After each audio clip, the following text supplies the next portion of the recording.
Measures of central tendency, तो ये बहुत इंपॉर्टेंट और बहुत कॉमन सा टॉपिक है। मेजर्स ऑफ सेंट्रल टेंडेंसी में हम एक सेंट्रल वैल्यू कहां से निकाल सकते हैं उसकी बात करते हैं। तो ये स्टैटिस्टिक रिसर्च में आ जाता है ये टॉपिक, बट बहुत इंपॉर्टेंट है। मीन, मीडियन, मोड, ये 3 तरीके हैं मेजर्स ऑफ सेंट्रल टेंडेंसी में जो हम लेके चलते हैं, ठीक है।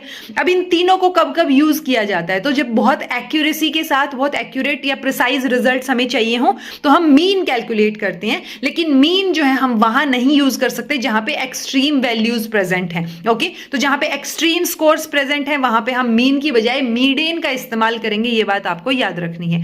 दूसरा, मीडियन कैसे कैलकुलेट करते हैं, आपको जो भी स्कोर दिया हुआ है आप उसको हायरार्की में लगाएंगे। इट्स लाइक असेंडिंग या डिसेंडिंग ऑर्डर में आपने उसको लगा दिया और सबसे बीच वाली वैल्यू को पिक कर लिया, that will be your median. Okay, mode जो है वो मोस्ट फ्रिक्वेंटली वैल्यू जो बार बार आ रही है पूरे डाटा में, तो वो वैल्यू होगी। मोड हम तब यूज करते हैं जब हमें बहुत क्विक रिजल्ट्स चाहिए होते हैं, हमें देखते ही मेजर ऑफ सेंट्रल टेंडेंसी बताना है, तो स्कोर देखते ही जो वर्ड जो डिजिट सबसे ज्यादा बार आया होता है, जो स्कोर सबसे ज्यादा बार आया होगा वो हमारा मोड हो जाएगा। ओके, तो क्विक रिजल्ट्स के लिए मोड, ऑब्वियस सी बात है अगर क्विक या जल्दबाजी में हम कर रहे हैं तो मोड उतना एक्यूरेट और प्रिसाइज नहीं होगा जितना कि मीन होगा। सो मोड, मीडियन एंड अपना मीन, तो ये आपकी सीक्वेंस हो जाएगी अगर आप एक्यूरेसी की बात करेंगे। इससे दूसरी हो जाएगी जब आप स्पीड की बात करेंगे कि कितना जल्दी आप कैलकुलेट कर सकते हो। ओके, सो ये 3 पॉइंट्स आपको अच्छे से पता हो। उसके अलावा एक फॉर्मूला है, mode is equal to 3 median minus 2 mean, यानी 3 इंटू जो भी मीडियन है माइनस 2